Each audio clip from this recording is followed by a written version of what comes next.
Today on the 1UpBeat.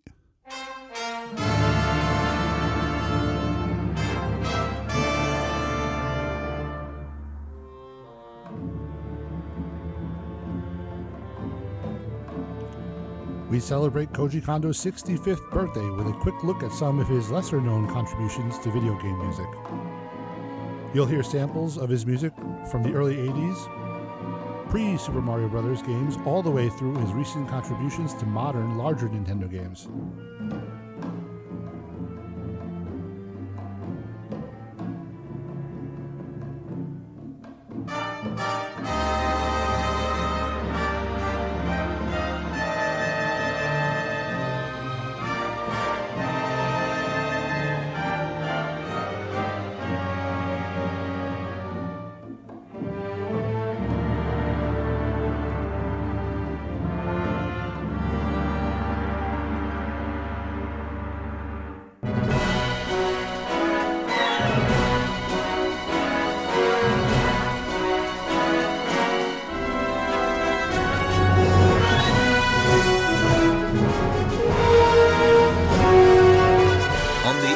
And streaming on the web since 1996.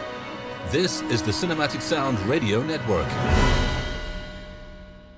Thanks for tuning into the show today as we celebrate the greatest game composer of all time. I know that might seem like a bit of a wild statement, but think about some of the other examples. Oftentimes people will cite Nobuo Uematsu, a very fair argument. But by the time Uematsu wrote Final Fantasy, Kondo had already done Punch-Out!, Super Mario Bros., The Legend of Zelda, and The Mysterious Murasame Castle, among other games. From there, Kondo's melodies have worked their way into the mainstream musical language in a way that no other game composer has pulled off until Halo. Think about it. Famous game music doesn't have as much of a mainstream cultural impact the way Kondo's music does, outside of, again, the Halo theme. Even something as well known as the Tetris Type A theme is just an arranged Russian traditional song. Kondo stands out among the crowd, and I'd argue doesn't get the praise he deserves for the cultural impact he has among non-gamers, and beyond that, doesn't get enough credit for his more recent output and ability to knock it out of the park more than 40 years after he started game music across many genres. So, today, we'll look at some of his early games and then skip through the late 80s and 90s and get to his more recent work. People know that Super Mario Bros. Through the N64 era very well. So let's get started at the beginning. Born August 13, 1961 in Nagoya, Japan, Koji Kondo started getting involved with music as soon as kindergarten by taking Yamaha music classes as an organ player and continued that way through high school, and then after that continued to study on his own. After high school, Kondo enrolled in the Osaka School of Arts in their fine arts program.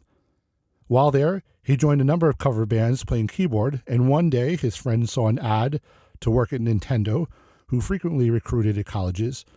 This was the first year Nintendo was hiring for a dedicated sound staff. Kondo's first work at Nintendo was the arcade version of Punch-Out! In 1984, where he programmed the music.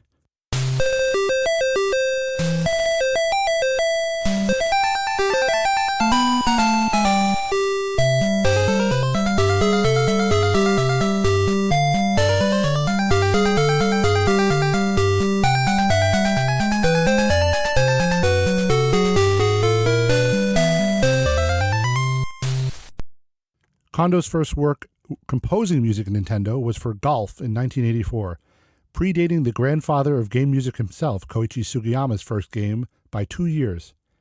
That same year, he composed for Devil World.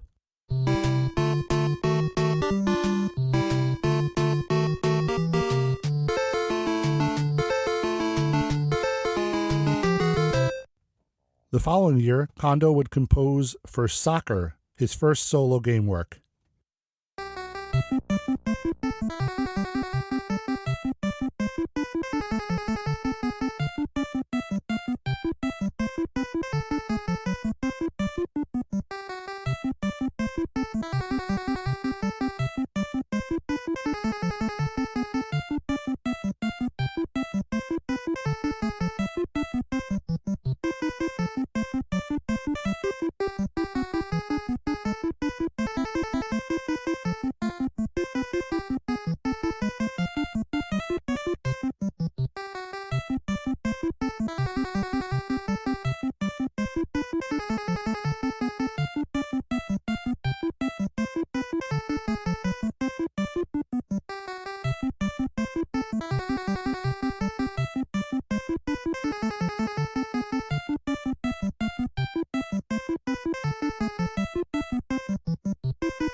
as well as Kung Fu.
That same year, Kondo would break out with his legendary score for Super Mario Bros.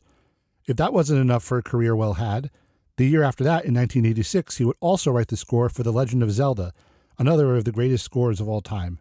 Both would be known far and wide by casual players and hardcore video game fans alike. Both would continue to be performed at concerts around the world for decades to come, and that was accomplished back in the mid-80s. There are three main scores that Kondo composed through the rest of the 80s. The first is for the game The Mysterious Murasame Castle. One of the first Famicom disc games, it follows a samurai named Takamaru as he travels between the four castles to eventually end up at the Murasame Castle and confront the alien that lives inside. A very Japanese-flavored score, with its main character being a samurai, the game received a great little medley in the Smash Bros. Games that covers a few of the tunes from the game.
Second, in 1987, was Yume Kojo Doki Doki Panic. You might recognize that name as the one that asset flipped to become Super Mario Bros. 2 in the West, as they skipped the real Super Mario Bros. 2 over here. Most of the music from the game was reused for Super Mario Bros. 2, with the melodies being associated forever then with Mario.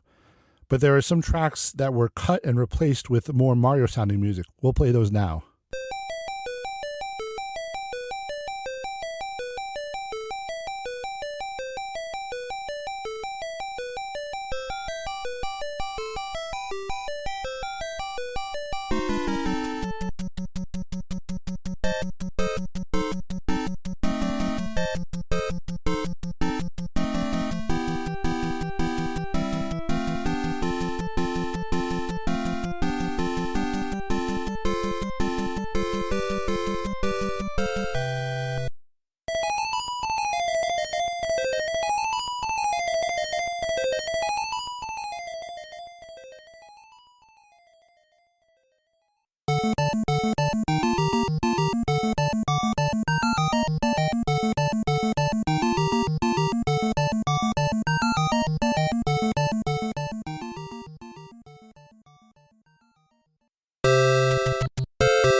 The third of Kondo's 80s non-Mario or Zelda output is Famicom Mukashi Banashi Shin Onigashima, another very Japanese game, taking influence from Japanese folklore like Princess Kaguya or The Legend of Momotaro. The melodies are again very Japanese, like Murasame. One of my favorite arrangements of the music isn't the also excellent Smash Bros. Version, but the version heard on the album Famicom Graffiti, Nintendo Disc Card Edition from 1990. Here's the main theme from that album.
From there, Koji Kondo's career would be dominated by Mario, its spin-offs, and Zelda games. As games got bigger with the Super Nintendo, there needed to be more composers working at Nintendo.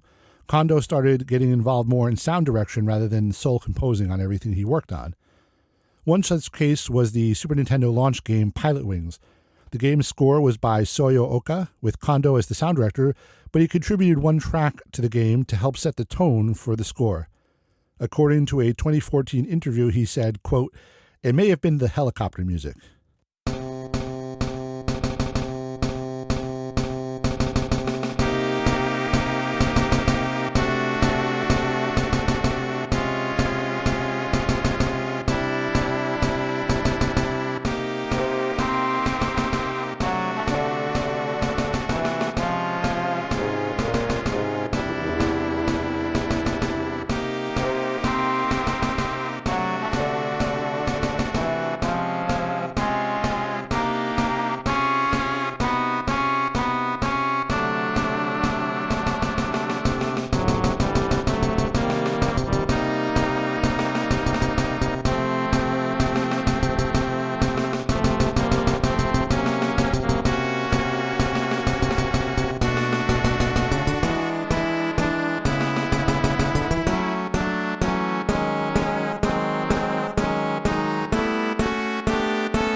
Throughout the rest of the 90s is when so much beyond the original Mario trilogy of what Kondo is known for took shape.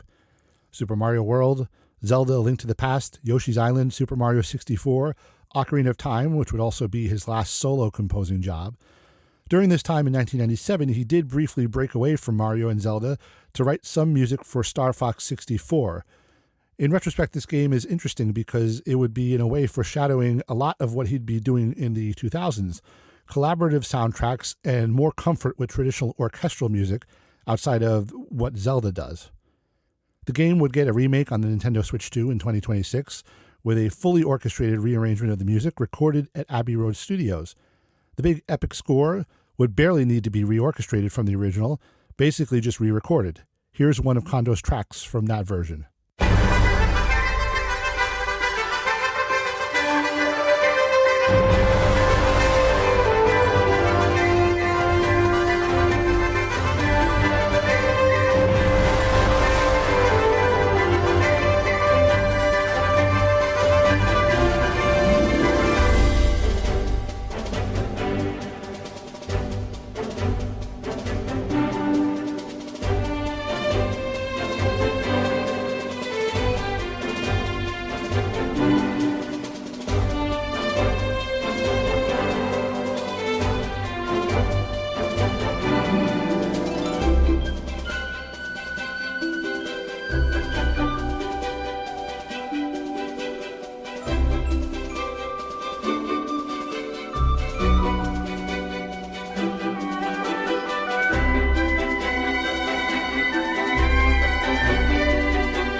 Going into the 2000s, we would see Koji Kondo really take a step into the supervisory role going forward, but not before doing most of the soundtrack from The Legend of Zelda Majora's Mask, about half of the soundtrack to Super Mario Sunshine, and select tracks from The Legend of Zelda Wind Waker. One of his most well-known new themes is the theme that plays when Link visits his grandmother, called Grandma. A very memorable theme. It shows that Kondo, even in the 2000s, decades after his original musical career started, would continue to produce memorable themes for games. Here's a gorgeous arrangement that's very true to the original by a YouTuber musician called Lucas Bear.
From here, we'll start to focus on Mario and Zelda again, because even though other composers have taken the responsibility of adding to those series' musical lexicons, I feel like these series in the 21st century are lesser-known Koji Kondo works because of his smaller involvement. Part of that supervisory role I mentioned before would be to compose a few tracks to set the musical stage, with two great examples in 2006. The first is for the Nintendo DS game New Super Mario Bros. Kondo wasn't supposed to write any music at all for that game, until the team was having trouble writing music that felt appropriately Mario. So what better way to set the standard than having Mr. Mario Music himself write the main theme? That's how we ended up with this classic.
The other 2006 example, which is very different, is one piece of music written for The Legend of Zelda Twilight Princess.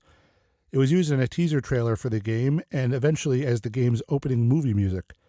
I believe this is the first live recorded orchestral piece written by Kondo for a video game, unless you count the piano performance of the Piranha Plant lullaby that was on the Super Mario 64 soundtrack release, but it wasn't in the game itself. Remember, the Star Fox track you heard before was from the remake from 2026. If this track was meant to set the mood for the game, boy, did it do a job.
The Mario series went orchestral the following year in 2007.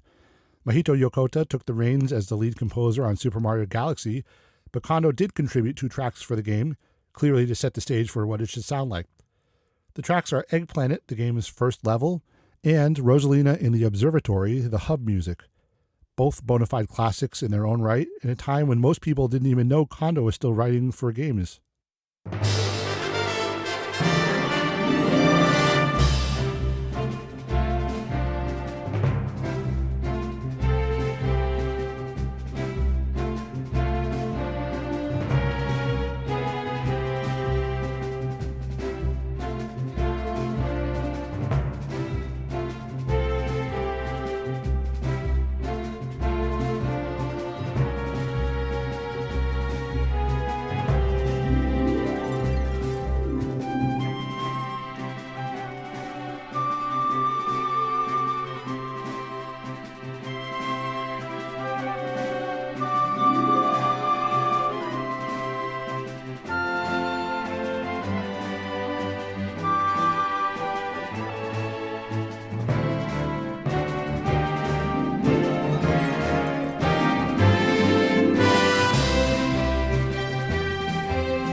According to a 2010 1UP.com interview, it said that Kondo composed the ending theme for The Legend of Zelda Spirit Tracks, which brings up an interesting point.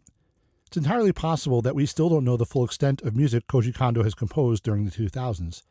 Tidbits like this and the one about Pilot Wings earlier probably never would have come up except for interviewers that happened to bring it up by chance.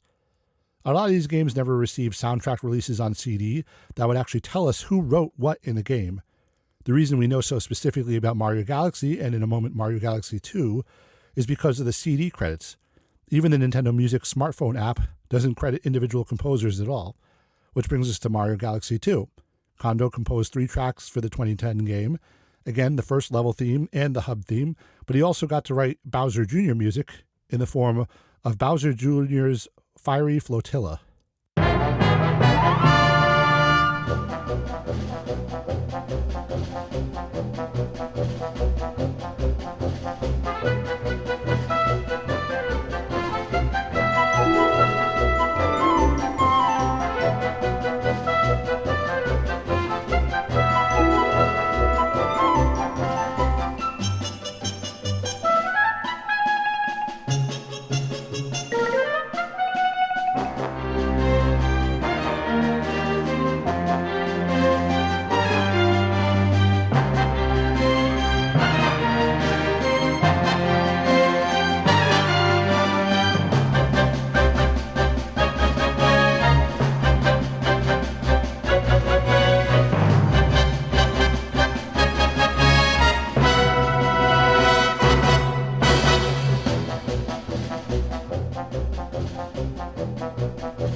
In 2011, Kondo wrote the intro music for The Legend of Zelda Skyward Sword.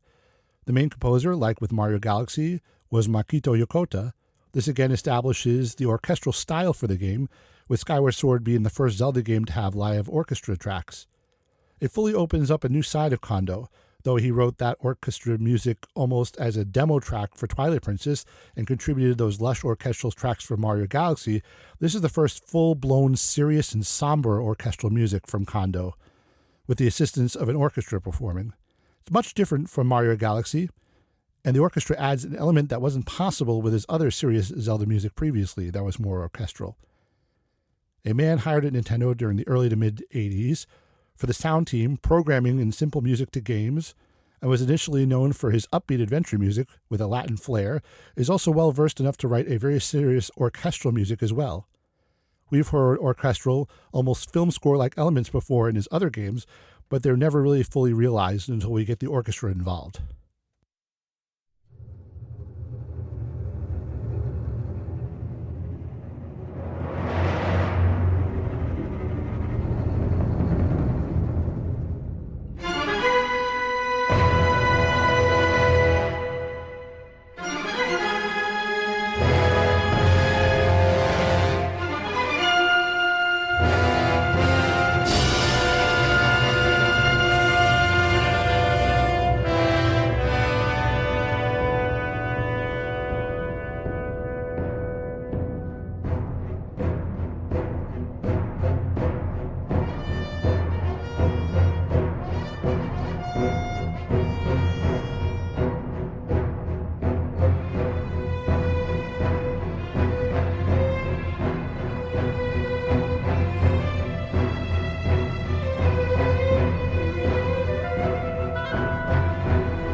But again, with Kondo's range, it doesn't mean that's all he's capable of doing. If Mario music evolved from Latin music into orchestra, it could still pivot back to something else when necessary. Kondo contributed the athletic theme to Super Mario 3D World for the Wii U in 2013. The master of Latin music and serious orchestra can still pull out a fantastic and memorable big band chart as well. It was his theme and the beach variant of the same thing that was his contribution to the Mikito Yokota-led score, who also showed that he doesn't only know orchestra but can lead a big band jazz score.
Kondo continued his small contributions to Mario games with some remixes to his old music in Super Mario Maker, but would compose new music again for 2017's Super Mario Odyssey.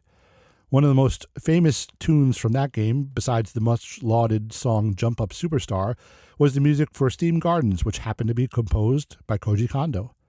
For the fourth time reinventing himself, Steam Gardens is almost like a surf rock jazz pop-like tune, with many variations depending on where you are in the level, a track by the greatest game composer of all time, and a side contribution to a major Mario game became one of the most beloved tracks in that game.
Which finally brings us to the present. There's probably a lot that we missed, as I mentioned before, about how sometimes we just learn about obscure involvement by Koji Kondo in games that we know he's associated with, but had no idea he actually composed the music for. One case is the latest Mario platformer at the time of this recording, Super Mario Bros. Wonder. This 2023 2D platformer has one contribution we know about by Koji Kondo, and it's the most famous theme from the game, the Grasslands theme. Remember how I mentioned before the Nintendo Music Smart Device app doesn't give us any composer information? The only reason we even know he composed this is because a segment of the track was performed at a 2025 Symphonic Gamers concert in Japan. Where the title of the music was on screen, it listed Kondo as the composer. So we'll leave you with what is, as far as we know, Koji Kondo's latest theme. Nearly 45 years after he started working in Nintendo, he's still doing what he's always done, writing the most memorable music in every game he's involved in and in video games in general. So we'll wish a happy 65th birthday to Koji Kondo, and here's hoping that doesn't stop him from many, many more years and many decades of genre-defining music. Thanks for listening to the 1UpBeat, and we'll see you next time.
Thank you for listening to the Cinematic Sound Radio Podcast. I want to thank Tim Burton for providing his voice for all the bumpers you hear throughout the program, and to David Coscina for providing Cinematic Sound Radio's theme music. If you have any questions, comments, or concerns, please email us at cinematicsound@yahoo.com. You can find us on social media on Twitter, Facebook, and Instagram. And wherever you're listening to us today, please take a moment right now to leave us a rating and a review of the podcast. You can get a Cinematic Sound Radio t-shirt at our TeePublic store. You can join our Patreon at patreon.com/cinematicsoundradio. And don't forget to check us out on the web at cinematicsound.net.